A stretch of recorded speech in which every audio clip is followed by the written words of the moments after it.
Good morning, guys. We're going to look at Earth's physical geography today. We're going to look at exactly how big the Earth actually is, put it in comparison with the rest of the solar system and the universe, and discover exactly what makes up the physical properties of the Earth.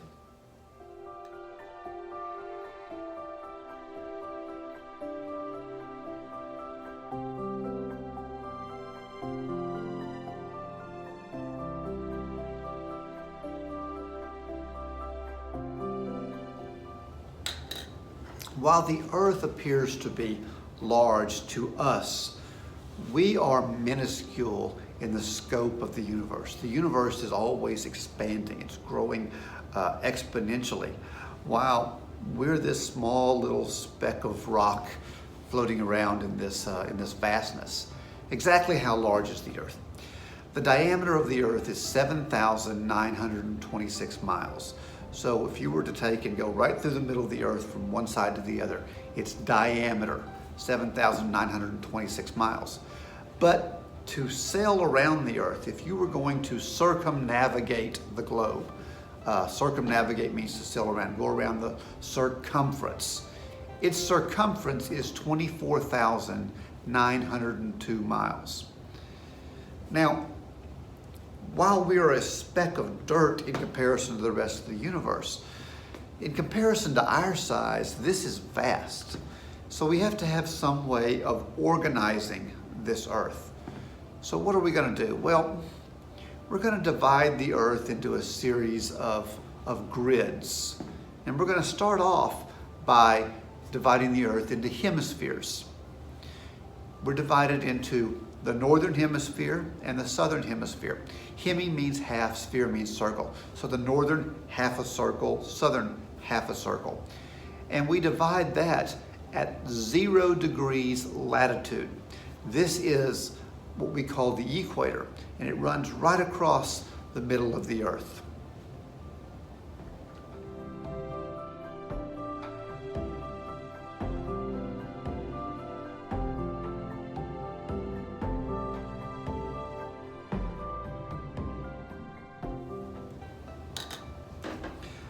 We often think of Earth as this round sphere that's hurtling through the heavens.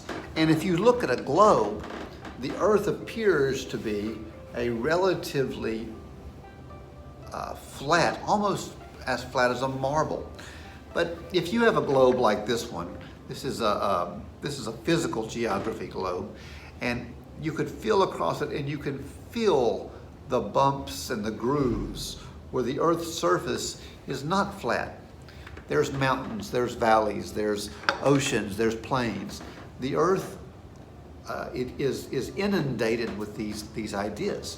So where on Earth is its highest point?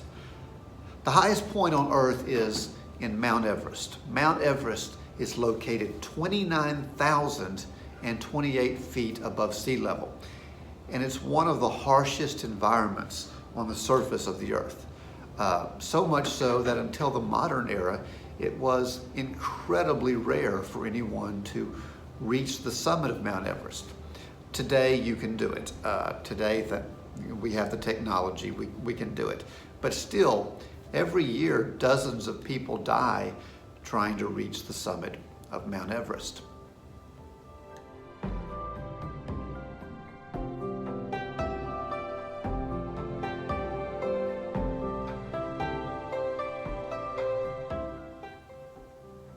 If you're going to have an up, you have to have a down.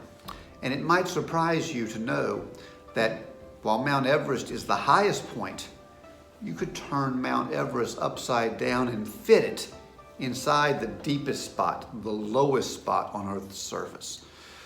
The lowest point on the surface of the Earth is out in the ocean. It's at a place called the Mariana Trench, down where China and the Philippines are. It's 35,827 feet below sea level. So again, you could fit Mount Everest inside the Mariana Trench, and still have plenty of space for other mountains.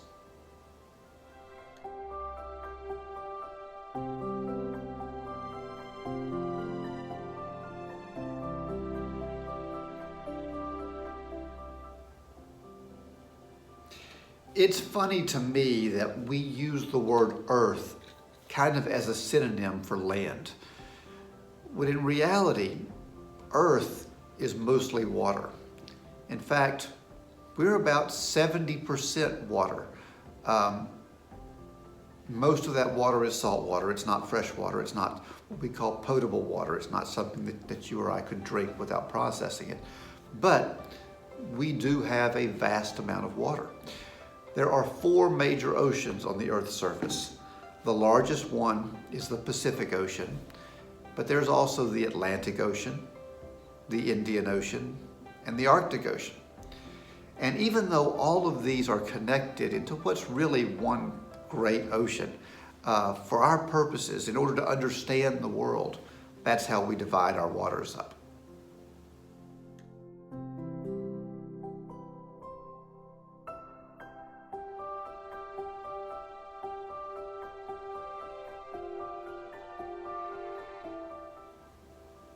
So sitting on top of the Earth's surface are these rigid plates, and these plates float on top of magma and move around and bump into each other, and over millions and millions of years, these plates will shift. We call it continental drift. The part of the plate that is above the surface of the water are the parts we call the continents. And there are 7 major continents, and you will need to be able to identify all 7 of the continents. Now, continent and country are not the same thing. You can have many countries on a continent. But the 7 major continents are Africa, Antarctica, Asia, Australia, Europe, and North and South America. Now, interestingly enough, there are times when this has been different. There are people that argue that Europe is really just a peninsula of Asia. And if you look at a map, it kind of appears that way. There are people that argue that North and South America are connected. They should be one continent. There are people that argue that Australia is not a continent, but rather an island. It's actually, both by modern definitions. So these terms can be shifted over time, but generally speaking, these are our 7 continents.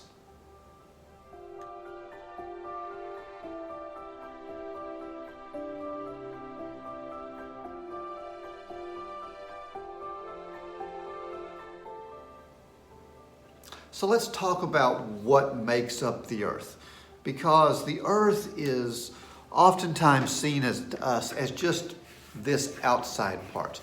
But this outside part, the part that we see of the earth, this is just the crust. The crust is the rocky outer layer of the earth. And its thickness varies depending on where you are on the earth's surface, but it's somewhere between 5 and 50 miles thick. This is the part of the earth that we're familiar with, but it's very, very narrow. It's like the skin on the outside of an orange, I guess, or a peel on the outside of an orange, if you want to think of it that way. If you get below that, just one level, you have what we call the mantle. The mantle is made up of magma. Magma is molten rock. When molten rock is below the earth's surface, we call it magma. When it erupts onto the surface, we call it lava. But it's just this super hot molten rock. And there's an ocean of it flowing underneath the crust. It's about 1,800 miles thick, and that's what the plates are floating on top of. Below that, you have the core, and the core is divided into a couple of sections. The outer core is made up of iron and nickel, and it's about 1,400 miles thick, 1,380 miles thick. And the very middle of the earth is our inner core. The inner core is a solid ball of iron and nickel. It's about 1,500 miles thick, somewhere around there. And it's what gives our earth its magnetism. Each part of this ball, each part of this earth is absolutely essential to the survival of our planet.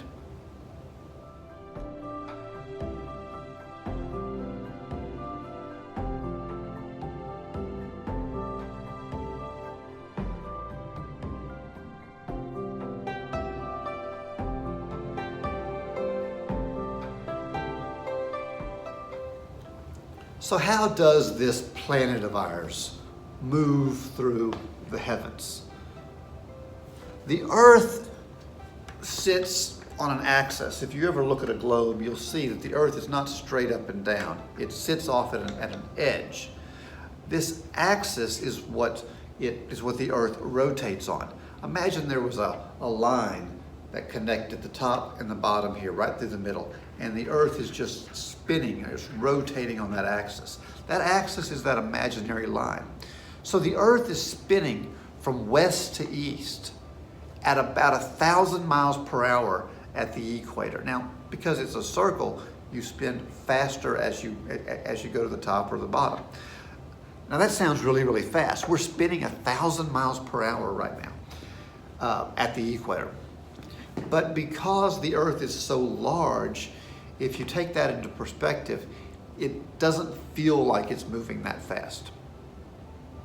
As the Earth is rotating, it's also revolving. So it's rotating on its axis, but it's revolving around the sun. So what you have happening is the planet is rotating at the same time it's revolving around the sun, okay? The part of the Earth that is lit, the part of the Earth that is that you can see from the heavens. So if I had a light here that would be flashing, the part that's lit is called the circle of illumination. And that's what provides day and night to us. The part that's towards the sun experiences daytime, while the part that's away experiences night. So how fast does the Earth revolve around the sun? Well, the Earth is revolving around the sun at 66,000 miles per hour in an elliptical orbit. It's not a perfect circle, it's kind of an ellipse as it circles the sun. When it's closer to the sun, it's going to be our warmer seasons, and as it gets further away, it's our colder seasons. How long does it take to make this orbit around the sun?